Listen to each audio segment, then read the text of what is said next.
हाय अस्सलाम वालेकुम, this is me Abrar Chaudhary from Bhakkar. आज हम मौजूद हैं बखर इकोनॉमिक्स ऑफिस के अंदर। तो हमारे साथ मौजूद हैं वसीम छीना साहब, जो कि डिस्ट्रिक्ट बखर से ही हैं और इकोनॉमिक्स ऑफिस की मैनेजमेंट का हिस्सा भी हैं। तो आज हम इनसे थोड़ी सी गुफ्तगू करते हैं इकोनॉमिक्स कंपनी के रिलेटेड ही।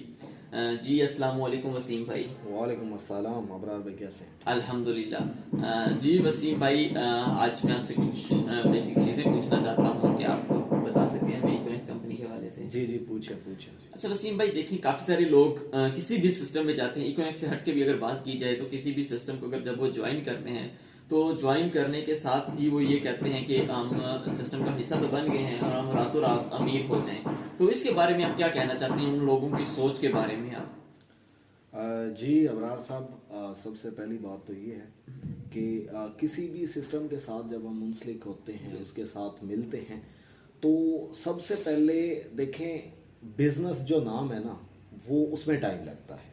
बिजनेस में हमेशा टाइम लगता है, ठीक है। एक जो भीख मांगने वाला इंसान होता है ना, उसे आपने देखा होगा कि रिजल्ट उसे उसी वक्त मिल जाता है, ठीक है। उसे मतलब कि या तो लोग भीख दे देते हैं या फिर कह देते हैं माफ कर, ठीक है। उसके बाद आ जाता है एक कह लें कि मजदूर, ठीक है, जो सुबह से लेकर शाम तक कमाता है और उसे उसका रिजल्ट शाम को मिलता है। और उसके बाद आ जाता है जॉब होल्डर, ठीक है। तो उसे उसकी जो मतलब तनख्वाह है, सैलरी है, उसका जो एक मंथ का जो मुआवजा है, वो उसे एक महीने के बाद मिलता है, ठीक है। और उसके बाद आता है एक बिजनेसमैन।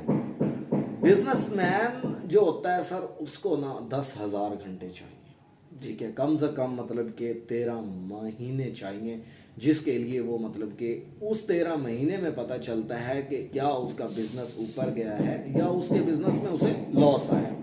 तो जो लोग बिजनेस को इस तरीके से करने आते हैं कि जी बस हम जाएंगे और किसी भी सिस्टम को ज्वाइन करेंगे, किसी भी प्रोडक्ट सिस्टम कंपनी को ज्वाइन करेंगे और बस उसके बाद फिर नारे ही नारे बस आते रहेंगे, कोई हजारों लाखों आ जाएंगे, नहीं, ऐसा नहीं होता। सबसे पहले बिजनेस को टाइम देना पड़ता है, बिजनेस को सीखना पड़ता है। जब आप हमारी क्या मतलब यूथ की क्या एक कमजोरी है कि हम सीखते नहीं हैं, सीखते हैं नहीं और सीखना चाहते भी नहीं है।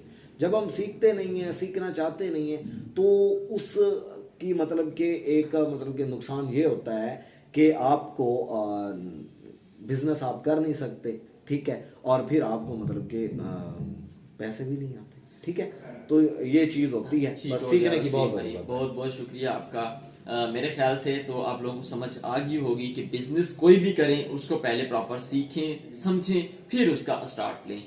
90% काम को सीखें, 10% करें, इंशाल्लाह मेरे ख्याल से बहुत अच्छे रिजल्ट्स हाँ मिलेंगे आपको। बिल्कुल बिल्कुल बिल्कुल। क्योंकि लोग काम को सीखते नहीं है, समझते नहीं है, जिससे उनको रिजल्ट नहीं मिलते। हाँ तो आप लोगों से मैं यही कहूंगा, काम को मैक्सिमम सीखें समझें फिर काम का स्टार्ट करें, तो इंशाल्लाह आप लोगों को बहुत अच्छे रिजल्ट मिलेंगे। Thank you so much Wasim भाई, बहुत बहुत शुक्रिया आपका टाइम देने का।